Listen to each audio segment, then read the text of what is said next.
The moment we've all been waiting for is finally here. Things are already very intense. And Matt Armstrong just did something that has the entire automotive community losing their minds. And the whole automotive world is watching. If you're not subscribed yet, hit that button right now.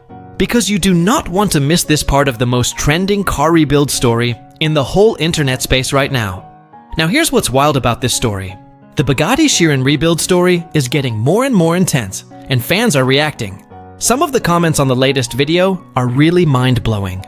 One comment reads, "The fact that Matt split the Chiron in half, replaced the mount, reassembled it, and it even started with no Bugatti support, no previous experience on Bugattis. The whole industry watching this build just proves how impressive it really is." Read that again. Do you understand how significant that statement is? Think about that for a second. It is easy to watch this on a screen and have it wash over you like just another interesting moment in a YouTube video. But it's way beyond that. Another person said, "This guy just cemented himself in the automotive history. Everything he's done leading up to this moment is amazing." This statement is not a small claim. People do not throw that phrase around lightly. If you think about what this project represents in the context of automotive culture, it's not just YouTube culture, not just rebuild culture, but it represents the actual history of how these cars have been treated and gatekept for decades. Matt Armstrong just cracked that open. And then there's this particular comment.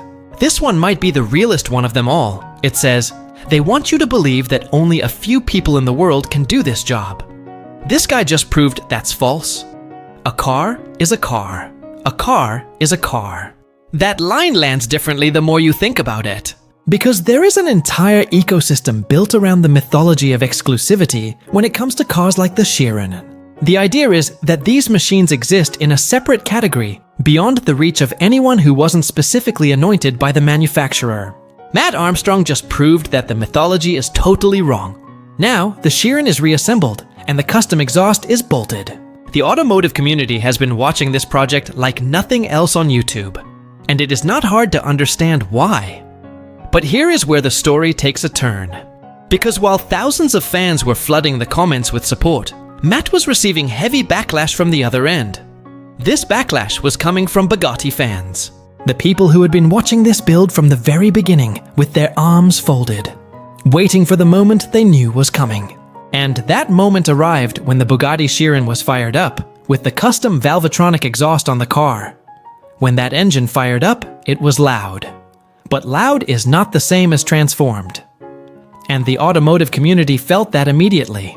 Because if you know about cars, or rather, if you have ever heard a Lamborghini SVJ at full cry, you'll know what a truly special exhaust note sounds like.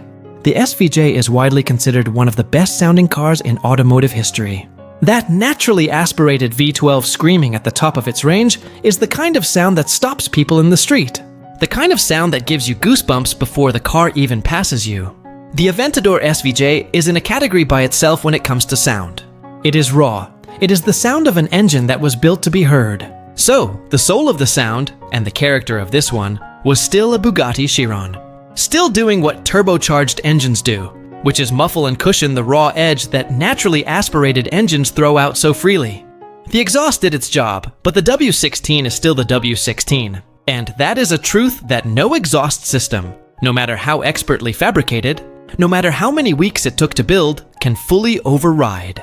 And that is when the Bugatti community came alive. The backlash started fast. Comments flooding in from Bugatti faithful, who had been patient up until this point, but were no longer holding back. The message was clear. The Bugatti CEO was right all along. They are pointing now at the exhaust note as proof. Not proof that the exhaust failed. Proof that some things about a machine this extraordinary simply cannot be unlocked from the outside. That the Chiron's identity is protected not by gatekeeping, but by engineering itself. The implication is that a car like this is not something you simply disassemble, reassemble, bolt an exhaust onto, and expect to sound different. That there are things baked into this machine at an engineering level that go beyond what any aftermarket fabrication can reach.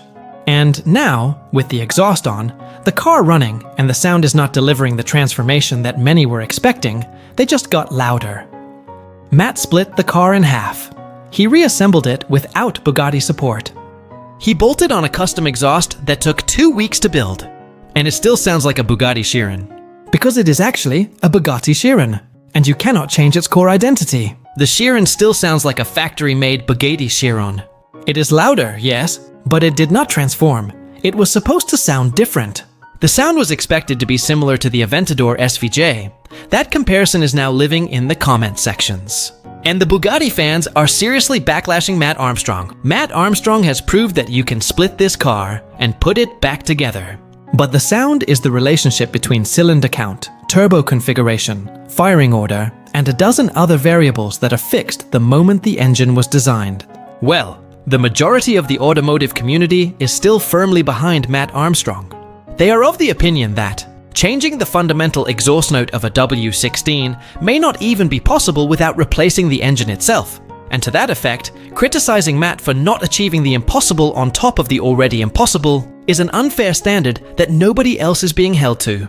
The automotive world is divided right now, where two groups of people who both love cars and both have legitimate perspectives are looking at the same moment and seeing completely different things. The Bugatti fans on one side, the Matt Armstrong faithful on the other side. And the conversation is not slowing down. Here is what makes this particular divide so fascinating. Neither side is entirely wrong. The Matt Armstrong supporters are right. What Matt has accomplished is historic. The split, the reassembly, the cold start, the gear engagement, that is all real, and it is all documented, and no amount of backlash changes any of it. And the critics are right too. The exhaust note did not transform the car. The comparison to the SVJ is not flattering. The sound that was supposed to signal a new chapter for this Chiron sounds like a louder version of what Bugatti already built. This project has reached a level of visibility that goes beyond the automotive YouTube community now. Car people who don't normally follow rebuilds are paying attention. Supercar enthusiasts who have opinions about Bugatti are paying attention. People who have never heard of Matt Armstrong before this moment are being pulled into a debate that has been building for months. Hit the subscribe button and turn on notifications. You have come too far in this story to miss the ending. And trust me, the ending is going to be everything.